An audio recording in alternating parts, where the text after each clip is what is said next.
وسلام على عباده الذين اصطفى أما بعد فأعوذ بالله من الشيطان الرجيم بسم الله الرحمن الرحيم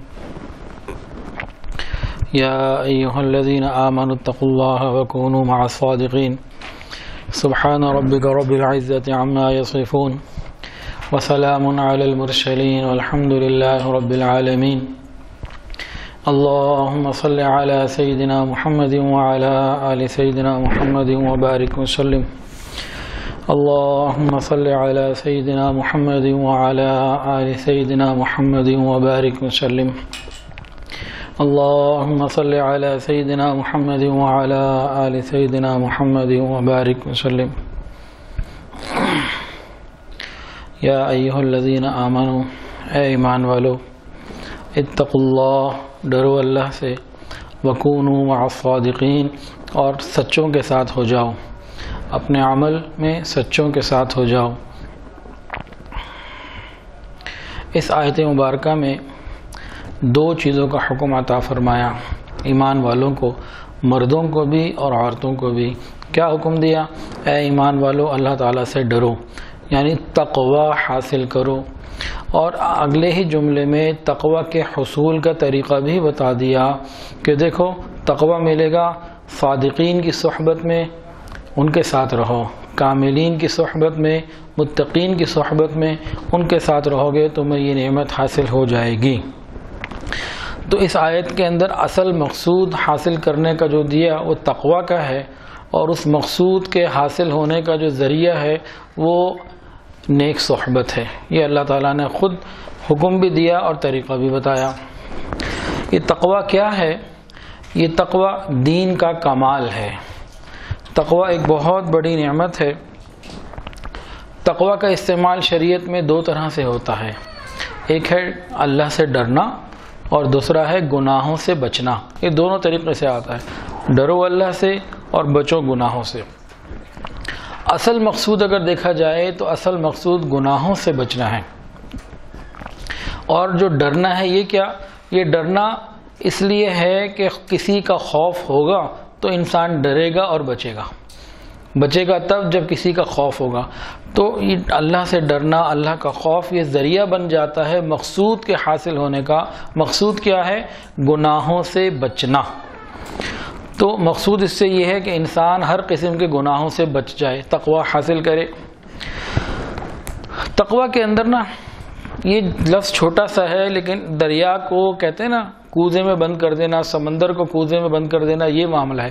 تقوی حاصل کرو، گناہوں سے بچو۔ کیا مطلب؟ نامحرم کو دیکھنا گناہ ہے، اس سے بچو۔ جھوٹ بولنا گناہ ہے، اس سے بچو۔ غیبت، چغلی، بدگمانی، بدگوئی، فحش کلامی، گالی دینا، یہ سب گناہ، ان سب سے بچو۔ ان سب سے بچنے کا نام تقوی۔ لیکن اسی اتقوا اللہ کے اندر کہ ایمان والو تم تقوی حاصل کرو، جہاں گناہوں سے بچنا ہے وہیں اسی حکم کے اندر فرائض اور واجبات پر مکمل عمل کرنا بھی ہے۔ وہ کیسے؟ وہ اس طریقے سے نماز کو چھوڑ دینا گناہ، اور گناہ سے بچنا ہے، یعنی نماز بھی پابندی سے ادا کرتے رہو۔ زکوٰۃ ادا نہ کرنا گناہ، اور گناہی سے بچنا ہے تقوی میں، یعنی زکوٰۃ بھی ادا کرتے رہو۔ تو جتنی شریعت کی چیزیں ہیں جو کرنے والی ہیں، فرائض اور واجبات، وہ بھی اس کے اندر آ گئیں۔ تو دو جز ہیں، ایک یہ ہوا کہ نیکیوں پر پابندی سے چلنا، وہ بھی تقوی کے اندر آ گیا۔ دوسرا گناہوں سے مکمل بچنا، یہ بھی تقوی کے اندر آ گیا۔ تو اے ایمان والو ایسی زندگی گزارو کہ استقامت کے ساتھ تم نیکیوں پر چلتے چلے جاؤ اور گناہوں سے بچتے ہوئے زندگی گزارو۔ اتقوا اللہ، تم تقوی حاصل کرو۔ تو ایک ہی لفظ کے اندر اتنی تفصیلات اللہ رب العزت نے ڈال دیں، اس کی اتنی گہرائی ہے جس کو اور سوچتے ہیں، اور انسان اگر سوچے، علماء کی کتابوں کو، تفسیروں کو دیکھے تو بہت سارے اور بھی اس کے اندر نقطے نکلتے ہیں۔ تو فرمایا اے ایمان والو تم تقوی حاصل کرو، یعنی دین میں کمال حاصل کرو، تمام اعمال جو کہے ہیں ہم نے ان کو ادا کرتے چلے جاؤ، اور تمام گناہوں سے بچتے چلے جاؤ، تم متقی ہو جاؤ گے۔ ہم تمہیں حکم دے رہے ہیں یا ایھا الذین آمنوا اتقوا اللہ۔ اب یہ ملے گا کیسے؟ یا اللہ کہاں سے حاصل کریں؟ فرمایا وَكُونُوا مَعَ الصَّادِقِينَ، اور تم صادقین کے ساتھ ہو جاؤ۔ صادقین سے کیا مراد؟ متقین، کاملین۔ تو متقین، صادقین اور کاملین یہ ملتے جلتی باتیں ہیں، یہ اللہ رب العزت نے بتایا۔ مفسرین نے وَكُونُوا مَعَ الصَّادِقِينَ کا عام طور سے جو ترجمہ لیا ہے وہ مشائخ وقت کو لیا ہے کہ تم اہل اللہ کی صحبت اختیار کرو۔ کتنی اختیار کرو؟ خالطوہم لتکونوا مثلہم، اتنی صحبت اختیار کرو کہ تم ان جیسے ہو جاؤ۔ اس کا ہمیں حکم دیا گیا۔ نبی علیہ السلام نے فرمایا ہر شخص دیکھے کہ کس کو اپنا دوست بنا رہا ہے۔ المرء علی دین خلیلہ، کہ انسان اپنے دوست کے دین پر ہوتا ہے۔ فلینظر احدکم من یخالل، تم دیکھ کے ذرا دوستی کرنا، صحبت اختیار کرنا کہ جس کے ساتھ انسان اٹھتا بیٹھتا ہے اس جیسا ہو جاتا ہے۔ تو یہاں ہمیں حکم ہے صادقین، متقین اور کاملین کی صحبت کا۔ کمال فی الدین حاصل کرنے کے لیے کاملین جو دین کے ہیں ان کی معیت یہ اللہ رب العزت نے بتائی۔ تو صادقین اور متقین یہ دونوں ملتی جلتی چیزیں ہیں۔ اب مشائخ کی صحبت اختیار کرنا، ان سے بیعت ہونا، ان سے فائدہ اٹھانا، یہ ہمیں حکم دیا جا رہا ہے۔ لیکن وہ کون سے مشائخ، ان کے احوال کیا ہیں، وہ کون لوگ ہیں؟ آج کل اچھے لوگ بھی ہیں اور برے لوگ بھی ہیں، اور محسوس یہ ہوتا ہے کہ برے لوگ جو دکانداریاں چلا رہے ہیں وہ زیادہ ہیں، اچھے لوگ کم ہیں۔ لیکن ہیں، یہ آیت ثابت کر رہی ہے کہ اچھے لوگ دنیا میں موجود ہیں۔ اگر نہ ہوتے تو یہ آیت تو حکم بیکار ہو جاتا۔ آیت کا حکم قیامت تک کے لیے ہے، وَكُونُوا مَعَ الصَّادِقِينَ، تم سچوں کے ساتھ ہو جاؤ، یعنی سچے ہیں، آج کے دور میں بھی ہیں، قیامت تک رہیں گے۔ یہ نہیں ہو سکتا کہ کسی دور میں دنیا سچوں سے خالی ہو جائے۔ ہاں جب خالی ہو جائے گی دنیا ہی لپیٹ دی جائے گی۔ تو جب تک دنیا باقی ہے سچے بھی باقی ہیں۔ ہم نے صحیح طور سے تلاش کر کے پہنچنا ہے۔ آج کل ڈھونگی لوگ بھی ہیں جو شریعت پر عمل نہیں کرتے اور اپنے آپ کو بہت منواتے ہیں اور بناتے ہیں، تو ان سے بچنا ہے۔ اب ہم نے مشائخ کی پہچان سمجھنی ہے، وہ کون لوگ ہیں کہ جن کی معیت سے یہ تقوی ہمیں حاصل ہوگا۔ جو لوگ خود زندگی میں جن کی تقوی نہیں، ان کی زندگی میں ہمیں کیا ملے گا، اس کو دیکھنا ہے۔ کاملین کی صحبت اختیار کرنی ہے، وہ کاملین جو قرآن حدیث کی روح سے کاملین ہوں۔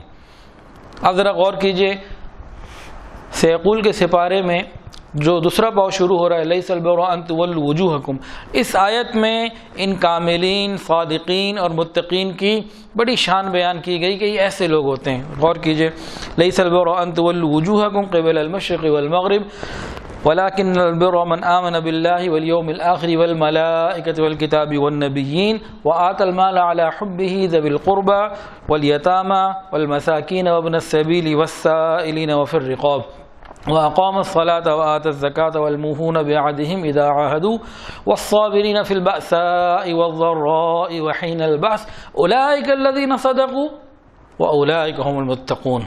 یہ بہت ساری صفات بتا کے اللہ فرماتے ہیں یہی سچے ہیں، یہی متقین ہیں۔ کون لوگ ہیں؟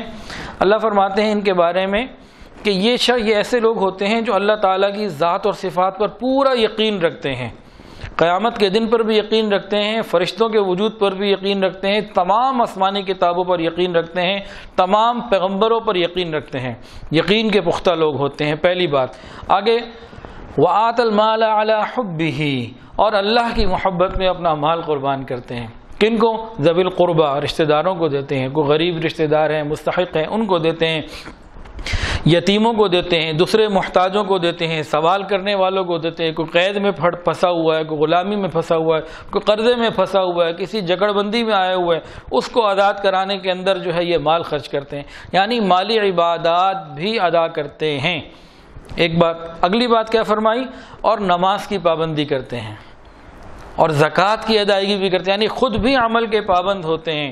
اور جو لوگ اپنے عہدوں کو، وعدوں کو پورا کرنے والے ہیں، کسی کی امانت لی تو اس کو وقت پہ واپس کر دیا، کسی سے کوئی بات کی تو پوری کی، اگر وہ کسی ادارے کے ذمہ دار ہیں، کوئی مدرسہ ٹرسٹ چلا رہے ہیں تو کسی سے اگر پیسے لے رہے ہیں، کوئی ذمہ داری لے رہے ہیں تو اس کو نبھا رہے ہیں، اپنے وعدوں کو، اپنی زبان کو پورا کرنے والے ہیں، اور وہ مستقل مزاج ہیں۔ ایسا نہیں کہ کبھی شریعت پر عمل کر رہے ہیں اور کبھی بالکل فارغ ہیں۔ ایسا نہیں، وہ مستقل مزاجی کے ساتھ والصابرین فی البأساء والضراء وحین البأس، وہ تمام حالات میں، تنگی کا ہو، بیماری کا ہو، خوشی کا ہو، آسانی کا ہو، یا پھر کفار کے ساتھ جنگ کا ہو، تمام حالات میں مستقل مزاجی کے ساتھ دین پر چلنے والے ہیں۔ اولئک الذین صدقوا، اللہ فرماتے ہیں یہ لوگ ہیں صادقین، واولئک هم المتقون، یہ ہیں تقوی والے۔ یہ شان اللہ نے بیان کی، ان لوگوں کی صحبت میں جب آؤ گے تب تمہیں تقوی حاصل ہوگا۔ ایسا نہیں ہے کہ ایسے لوگ ہوں جن کی داڑھی بھی نہ ہو اور نمازیں بھی نہ پڑھتے ہوں اور وہ اپنے آپ کو وقت کا صاحبزادہ اور پیر زادہ اور شیخ اور پتہ نہیں کیا کیا کہلواتے ہوں، نامحرموں کے ساتھ ملتے ہوں، تو یہ لوگ نہیں ہیں۔ تو حاصل یہ ہے کہ صادق اور متقی جو لوگ ہیں ان کے اندر یہ تمام صفات موجود ہوتی ہیں، وہ حقوق اللہ کو بھی ادا کرتے ہیں اور حقوق العباد کو بھی ادا کرتے ہیں۔ تو یا ایھا الذین آمنوا اتقوا اللہ، اے ایمان والو تم تقوی حاصل کرو، نیک اعمال بھی پختگی کے ساتھ کرتے رہو، گناہوں سے بھی بچتے رہو۔ یہ ابھی کیسے ملے گا؟ اللہ سے بندہ پوچھے، اللہ خود فرماتے ہیں وَكُونُوا مَعَ الصَّادِقِينَ، صادقین کے ساتھ ہو جاؤ۔ صادقین کی کچھ نشانیاں تو قرآن کی آیت سے بتائیں، لیس البر والی، یہاں سے ہم چیک کریں کہ بھی جس سے ہم بیعت ہونا چاہ رہے ہیں، جس کی صحبت میں جانا چاہ رہے ہیں، کیا یہ صفات ہیں؟ اگر اس کے اندر یہ ہیں تو ہمارے اندر بھی آ جائیں گی۔ جیسا پانی دریا میں ہوتا ہے ویسے ہی نہروں میں آتا ہے، دریا میں صاف پانی ہوگا، نہروں میں صاف پانی آئے گا، دریا میں گندا پانی ہوگا تو آگے بھی گندا پانی آئے گا۔ اس کو بہت غور کرنا ہے۔ تو بتایا کہ دیکھو نیک لوگوں کی صحبت اختیار کرو، لیکن اس کا یہ مطلب بھی نہیں ہے کہ خالی نیری صحبت سے ہی سب کچھ ہو جائے گا۔ کچھ ایسے بھی لوگ ہیں بیچارے جو خانقاہوں میں سالوں پڑے رہتے ہیں، آتے جاتے رہتے ہیں اور فائدہ نہیں اٹھا پاتے، خالی محروم رہ جاتے ہیں۔ وجہ کیا ہوتی ہے کہ خود اپنے عمل میں پختہ نہیں ہوتے، عمل بھی اپنا ٹھیک کرنا ہے، ساتھ نیک لوگوں کی صحبت بھی اختیار کرنی ہے، پھر کام بنے گا، پھر انشاءاللہ العزیز آسانی ہوگی۔ اب ذرا اور بھی ان مشائخ کی کچھ صفات ہم سن لیتے ہیں۔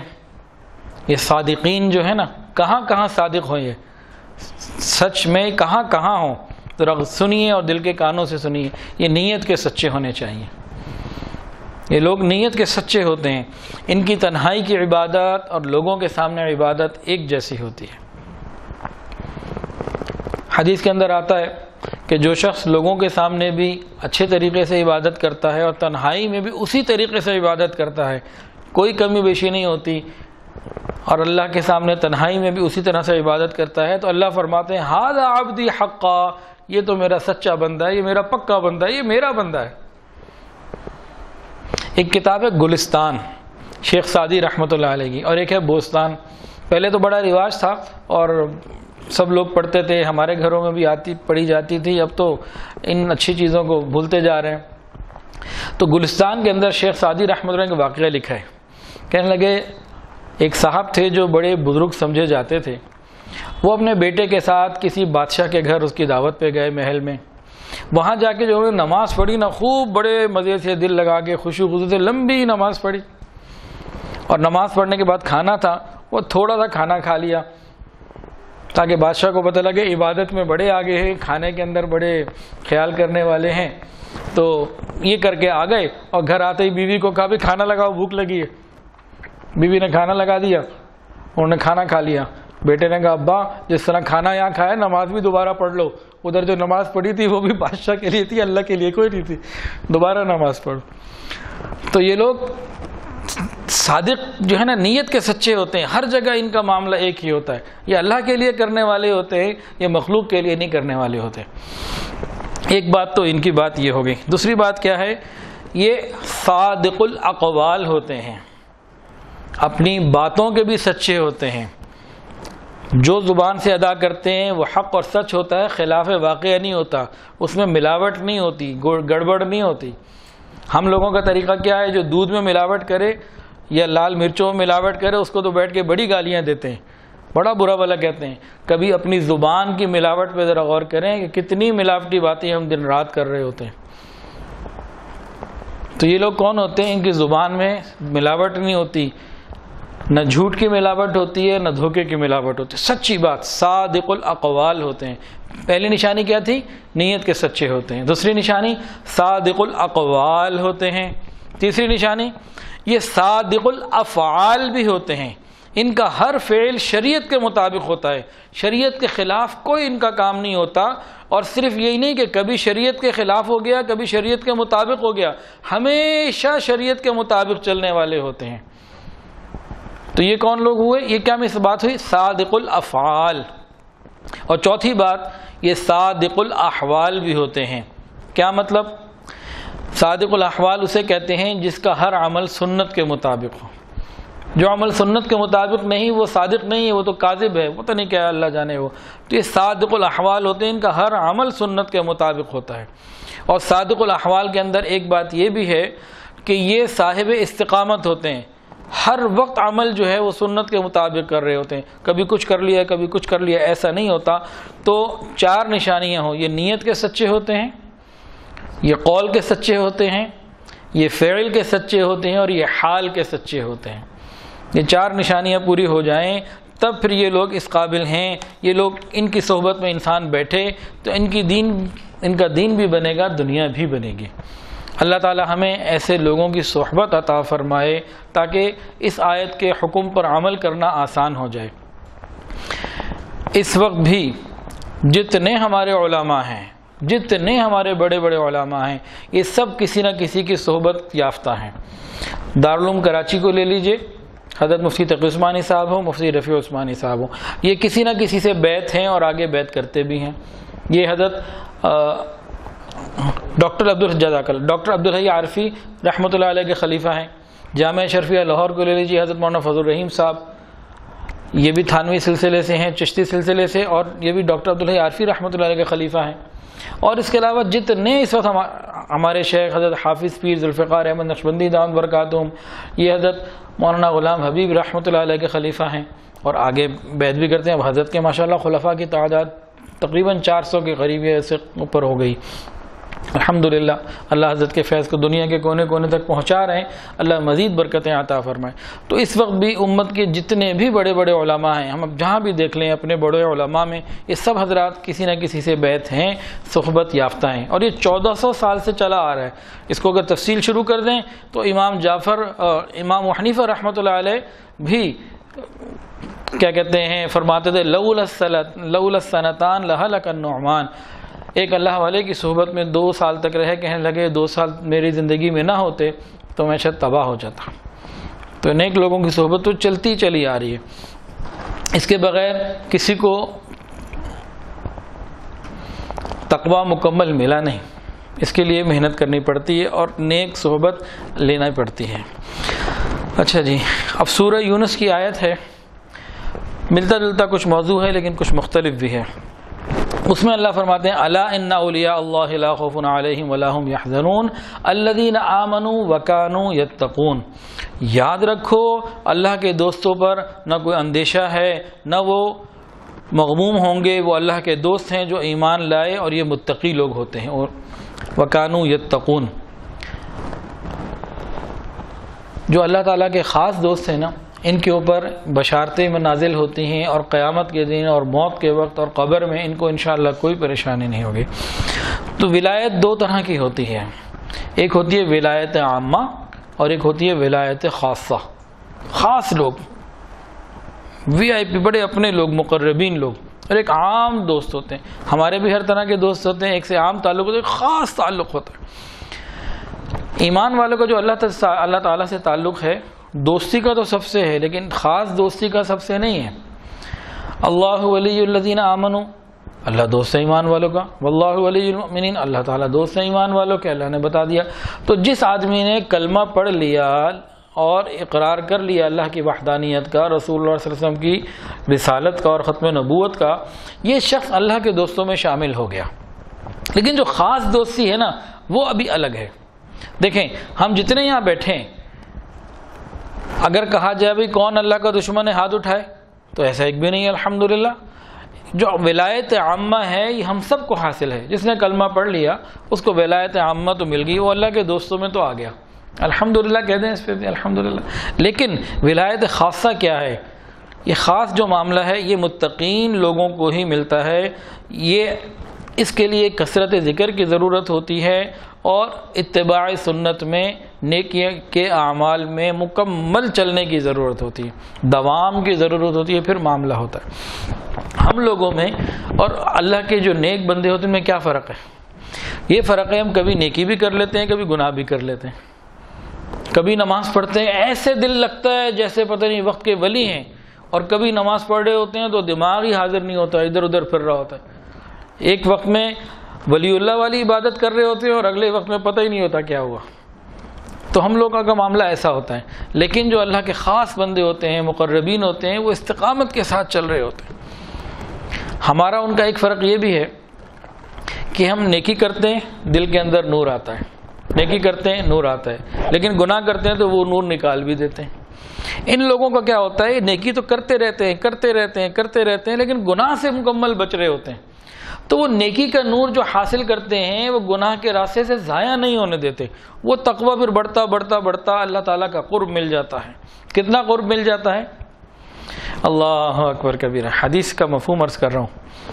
ایک تو فرائض کے ساتھ اللہ کا قرب حاصل کرنا ہے نا, یہ تو ہوتا ہی ہے ان لوگوں کے پاس, نماز کی ادائیگی, زکوٰۃ کی, فرائض واجبات کی ادائیگی. لیکن یہ نوافل کے اندر بھی اتنی استقامت کے ساتھ اللہ تعالیٰ کا وہ قرب اور وہ مقام پا لیتے ہیں.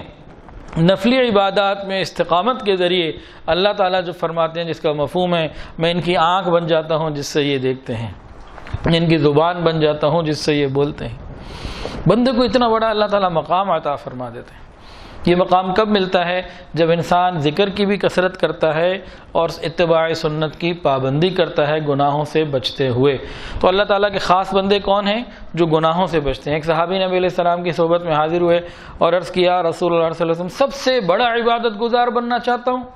نبی علیہ السلام نے فرمایا کہ تم گناہوں کو چھوڑ دو, سب سے بڑے عبادت گزار بن جاؤ گے. ایک ہوتا ہے نیکیوں میں بہت زیادہ آگے بڑھنا, یہ بھی اچھی بات ہے, لیکن ایک ہوتا ہے گناہوں سے مکمل بچنا, یہ زیادہ ضروری ہے. دیکھیں فرائض اور واجبات تو سب نے ادا کرنے ہیں. اب اس کے علاوہ جب کہا جاتا ہے ابھی قرآن کی تلاوت کی, کچھ ذکر مراقبہ کیا, کچھ اللہ کی یاد کے لیے وقت نکال کے تنہائی میں بیٹھے, کچھ نفلیں پڑھی, تہجد پڑھی, تو لوگ کہتے ہیں جی وقت نہیں ملتا, وقت ہی نہیں ہے, کیا کریں. اچھا بھائی 1 منٹ کے لیے ہم مان لیتے ہیں آپ کے پاس وقت نہیں ہے نفلی عبادات میں زیادہ لگنے کا, لیکن گناہوں سے بچنے کا تو وقت ہے نا. یہ کہاں لکھا ہے کہ ہم اپنے آپ کو گناہوں میں لگائیں؟ اگر ہم اپنے آپ کو گناہوں سے کامل بچا لیں گے تو پھر اس آیت کا مصداق انشاءاللہ ہم بن جائیں گے. الا ان اولیاء اللہ لا خوف علیہم ولا هم يحزنون الذین آمنوا وکانوا یتقون. آگاہ رہو اللہ کے دوستوں کے اوپر کوئی غم اور خوف نہیں ہوتا, نہ ہی وہ مغموم ہوتے ہیں, وہ اللہ کے دوست ہوتے ہیں جو اللہ پر ایمان لائے اور یہ گناہوں سے مکمل پرہیز کرتے ہیں. ان کی دنیا اور آخرت میں اللہ عزت فرما دیتے ہیں. اللہ تعالی ہمیں یہ نعمت عطا فرمائے اور اللہ والوں کی صحبت بھی عطا فرمائے. بہت سارے لوگ بیچارے بیت ہو جاتے ہیں اور بیت ہونے کے بعد آنا جانا نہیں رکھتے, خانقاہوں میں مشائخ کی صحبت میں نہیں بیٹھتے, تو پھر وہ مکمل نفع حاصل نہیں کر پاتے. بیت کی برکت مل جاتی ہے. وہ برکت کیا ہے؟ المرء مع من احبہ, جو جس کے ساتھ محبت کرے گا قیامت کے دن اسی کے ساتھ ہوگا. تو انسان یقیناً جس سے بیت ہوتا ہے محبت کی بنیاد پر ہی بیت ہوتا ہے, عقیدت کی بنیاد پر بیت ہوتا ہے, اس کے علاوہ بیت ہو ہی نہیں سکتا. محبت نہ ہو بیت کس سے ہوگا؟ تو جس سے محبت ہوتی ہے, یہ ایک ایسا عجیب عمل ہے. دیکھیں مجھے میرے شیخ سے محبت, حضرت حافظ پیر ذوالفقار احمد نقشبندی دامت برکاتہم, تو بھئی اس محبت کے صدقے انشاءاللہ قیامت کے دن میں ان کے ساتھ ہو جاؤں گا. اللہ کے فضل سے, اللہ کی رحمت سے اللہ خاتمہ ایمان پر عطا فرمائے اور حفاظت رکھے. میں کوئی بڑائی کا بول نہیں بولنا چاہتا, نہ بول رہا ہوں, میں تو ایک بات سمجھانے کے لیے بیان کر رہا ہوں جو بڑوں نے بتائی ہے. اللہ ایمان کی حفاظت فرمائے میرے اور ہم سب کے. تو محبت کی بنیاد پر اپنے شیخ کے ساتھ, ان کو اپنے شیخ سے محبت, ان کے شیخ کو اپنے شیخ سے محبت. تو یہ سلسلہ اوپر چلتے چلتے چلتے کہاں پہنچا؟ حضرت صدیق اکبر رضی اللہ تعالی عنہ تک. ہمارا جو سلسلہ عالیہ نقشبندیہ ہے یہ حضرت ابوبکر صدیق رضی اللہ عنہ سے چل رہا ہے آگے. اور ان کو کن سے محبت؟ ان کو جناب رسول اللہ صلی اللہ علیہ وسلم سے محبت. تو یہ محبت کا تعلق اگر ہم مضبوط کر لیں گے تو ہمیں واسطہ بواسطہ چلتے چلتے انشاءاللہ قیامت کے دن نبی علیہ السلام کے قدموں میں جگہ ملے گی۔ تو اس پھر رابطے کی اور اس تعلق کی کتنی لاج رکھنے کی ضرورت ہے، لیکن ہم لوگ نہیں کر پاتے ہیں، ہمت کرنے کی ضرورت ہے۔ سورہ یونس کے اندر ہی اللہ رب العزت نے ایک جگہ حضرت ہارون علیہ السلام اور حضرت موسیٰ علیہ السلام کی قبولیت دعا کا ذکر فرمایا۔ قال قد اجیبت دعوتکما فاستقیما ولا تتبعان سبیل الذین لا يعلمون۔ اللہ تعالیٰ نے ان کو فرمایا، ان دونوں نے دعا کی۔ حضرت موسیٰ علیہ السلام نے اس میں دو نقطے بیان کرنے ہیں۔ نمبر ایک، حضرت موسیٰ علیہ السلام نے دعا کی، یا اللہ فرعون کو تباہ کر دے اور آسانی عطا فرما، ہمیں آسانی عطا فرما اور بنی اسرائیل کو نکال دے پریشانیوں سے، اس طرح کا مفہوم عرض کروں دعا کی۔ تو دعا کس نے کی؟ موسیٰ علیہ السلام نے۔ ہارون علیہ السلام نے کیا کہا؟ فقط آمین آمین آمین۔ دعا ایک نے کی، دوسرے نے کیا کہا؟ آمین۔ لیکن اللہ کیا کہہ رہے ہیں؟ اجیبت دعوتکما، تم دونوں کی دعا قبول کر لی۔ کیا مطلب؟ اگر دعا مانگنے والا ایک ہو اور آمین کہنے والا پیچھے آمین کہہ رہا ہو تو یہ دعا میں شریک ہو گیا، یہ بھی دعا مانگنے والا ہو گیا۔ تو کہیں اجتماعی دعا ہوتی ہے تو سبھی کی دعا جو ہے نا وہ مانی سمجھی جا رہی ہوتی ہے، اور اجتماعی دعا جو کروا رہا ہو اس کو حکم ہے کہ وہ واحد کا اپنا لیے صیغہ استعمال نہ کرے، وہ سب کو شامل کرے۔ یہ نہ کہ اجتماعی دعا کوئی کروا رہا ہے یا اللہ میرے گناہ معاف فرما، نہیں، یا اللہ ہمارے گناہ معاف فرما، وہ سب کو شامل کرے، اس کی ذمہ داری بنتی ہے۔ یہاں کیا ہے، جب موسیٰ علیہ السلام نے دعا کی تھی، اللہ نے فرمایا قال قد اجیبت دعوتکما، تمہاری دونوں کی دعا قبول کر لی گئی، تحقیق پکی بات ہے قبول کر لی گئی۔ ابھی اللہ تعالیٰ نے فرمایا اور اس کے 40 سال کے بعد یہ قبولیت ظاہر ہوئی، 40 سال بعد۔ یہ وقت کے نبی ہیں، انہوں نے اللہ سے مانگا ہے، اللہ نے کہا ہاں تمہاری دعا قبول کر لی، تم نے درخواست دی، ہم نے سائن کر دی، اوکے کر دیا، لیکن 40 سال لگے۔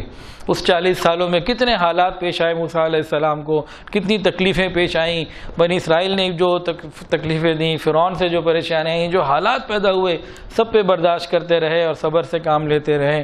انہوں نے تو ایک دفعہ بھی نہیں کہا اللہ تیرا تو وعدہ ہے قبول ہو گئی، تو کدھر ہے وہ؟ ہمارا حال کیا ہے؟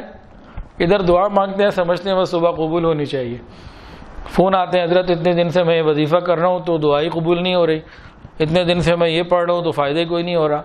بھائی نبیوں کی دعاؤں کو اللہ نے جن کو وعدہ کر لیا، ہم تو ایک دعا مانگ رہے ہیں نا، اب وہ کس درجے میں اور کیا قبولیت کی شکل ظاہر ہوتی ہے، دنیا میں ہوتی ہے کہ آخرت میں، معلوم نہیں۔ یہاں تو دنیا میں قبول کرنے کا وعدہ کیا جا رہا ہے، قال قد اجیبت دعوتکما، اس کے بعد جو اس کا اثر آ رہا ہے وہ 40 سال کے بعد، 40 ایئرز۔ ایک مثال یہ ہو گئی، ایک اور مثال، حضرت زکریا علیہ السلام دعا مانگ رہے ہیں، رب انی وہن العظم منی واشتعل الرأس شیبا ولم اکن بدعائک رب شقیا۔ اللہ بال سفید ہو گئے، ہڈیاں کمزور ہو گئیں، بوسیدہ ہو گئیں، لیکن میں ابھی بھی نا امید نہیں ہوا، اس بڑھاپے میں بھی تو چاہے تو مجھے اولاد تو دے سکتا ہے، یقین میرا مضبوط ہے۔ غور کرنے کی بات ہے، جوانی میں شادی ہوتی ہے 20-22 سال کی عمر میں، 18 سال کی عمر میں، تو بندے نے تو اولاد کی دعا اسی وقت ہی مانگنی شروع کر دینی ہوتی ہے۔ جب شادی ہو جاتی ہے تو آپ کی عمر تو بال سفید ہو گئے، ہڈیاں بوسیدہ ہو گئیں، یعنی 60-70 سال کی عمر میں پہنچ گئے، یعنی کہ نبیوں کی دعائیں بھی 40-40 50-50 سال بعد ان کی قبولیت کے اثرات آئے۔ میں اور آپ کس کھیت کی گاجر مولی ہیں جو ہم جلدیاں مچائیں؟ ہمارا کام ہے عرضیاں ڈالتے جائیں، دعا مانگتے جائیں، پروردگار انشاءاللہ ضرور قبول فرمائیں گے۔ تو یہاں سے ایک تسلی ہونی چاہیے، تسلی ملنی چاہیے۔ اور آج کی آخری بات، اس کے بعد پھر مکمل کر لیتے ہیں۔ سورہ یونس کے اندر حتی اذا ادرکہ الغرق قال آمنت انہ لا الہ الا الذی آمنت بہ بنو اسرائیل وانا من المسلمین الآن۔ یہاں فرعون کا وہ قول ذکر کیا جا رہا ہے، وہ ایمان کا قبول کرنے کے جو اس کے الفاظ تھے کہ جب اس نے آخرت کے آثار کو دیکھ لیا اور غوطے لگے، اور جب وہ ڈوبنے لگا، دنیا سے اس کا کنیکشن کٹنے لگا، آخرت کی چیزیں ظاہر ہو گئیں، وہ وقت ہوتا ہے جب غیب کے پردے ہٹ جاتے ہیں اور وہ معاملات نظر آنے شروع ہو جاتے ہیں، پھر دعا پھر نہ ایمان قبول نہ توبہ قبول۔ اس وقت وہ توبہ کر کے کہتا ہے میں ایمان لایا۔ تو جواب کیا آیا تھا؟ آل آنا اٹس ٹو لیٹ، بڑی دیر کر دی، اب آ رہے ہو، بہت لیٹ ہو گیا۔ یہاں نقطہ کیا عرض کرنا ہے،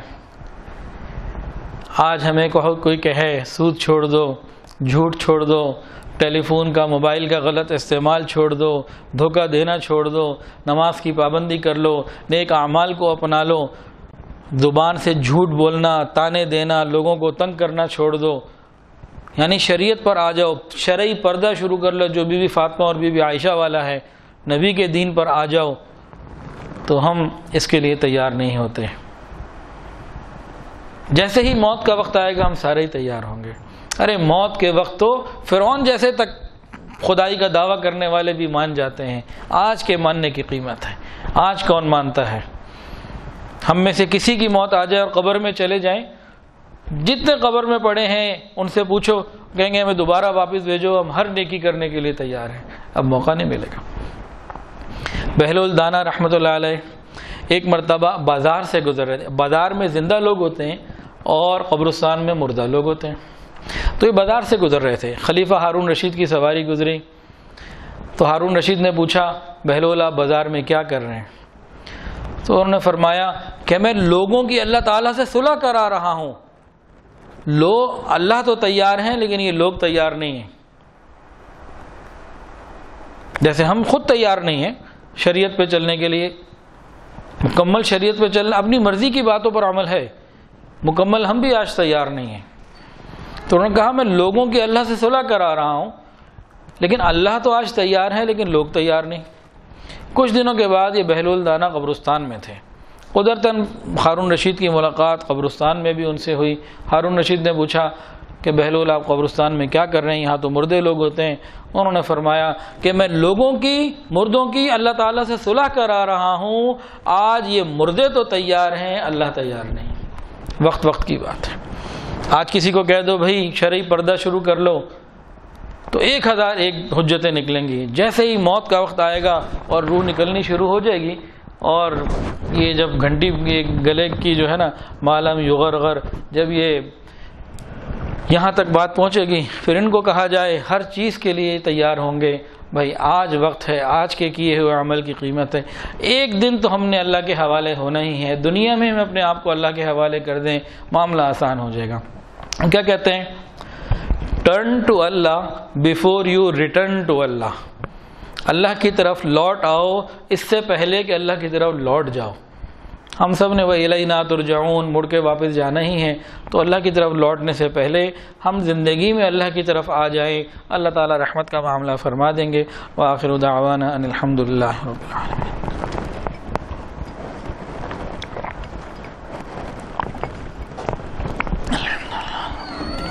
دعا کر لیجیے۔ الحمد للہ رب العالمین وصلی اللہ علی النبی الامی الکریم۔ ربنا ظلمنا انفسنا وان لم تغفر لنا وترحمنا لنکونن من الخاسرین۔ اللہ ہم آپ کے عاجز مسکین بندے ہیں، اللہ ظاہر میں بندے حقیقت میں نہایت ہی گندے ہیں، یا اللہ ہمارے دلوں کی گندگیوں کو دور فرما، ہمارے سینوں کو اپنے نور سے منور فرما، ہمارے دلوں کو اپنی یاد سے آباد فرما۔ رب کریم کہنے سننے کو قبول فرما، ہم سب کی مغفرت فرما، اپنے بارگاہ میں قبولیت عطا فرما۔ رب کریم ہمارے حال پر رحمت کی نظر فرما، ہماری تنہائیوں کو پاکیزہ فرما، ہماری مجالس کو پاکیزہ فرما، ہماری راتوں کو پاکیزہ فرما، ہماری باتوں کو پاکیزہ فرما، ہماری سوچ کو پاکیزہ فرما۔ رب کریم ہمیں نیکی تقوی عطا فرما، ہمیں نیک لوگوں کی صحبت عطا فرما، صالحین کی، متقین کی، کاملین کی صحبت نصیب فرما۔ یا اللہ اپنے پیارے بندوں کی صحبت نصیب فرما۔ یا الہ العالمین ہمارے رمضان کے روزوں کو قبول فرما، سحری تراویح افطاری کو قبول فرما۔ اللہ انفاق، اللہ کے راستے میں جو سخاوت، زکوٰۃ، صدقات جو کی، اللہ ان سب کو اپنی رحمت سے قبول فرما۔ یا الہ العالمین ہمیں رمضان کا ادب کرنے کی توفیق عطا فرما، اس مہینے کی ناقدری سے ہماری حفاظت فرما۔ رب کریم پوری امت کی حفاظت فرما۔ اللہ ہم میں اور ہمارے گھروں میں جو بیمار ہیں اور پریشان ہیں ان کی بیماریوں اور پریشانیوں کو دور فرما۔ رب کریم بہت سارے لوگوں نے دعاؤں کے لیے کہا اور جو کہنا چاہتے تھے نہیں کہہ پائے، اور وہ لوگ جن کا حق ہے کہ ان کے لیے دعائیں کرتے رہا کریں، رب کریم سب کے لیے خیر کے فیصلے فرما۔ وصلی اللہ تعالی علی خیر خلق سیدنا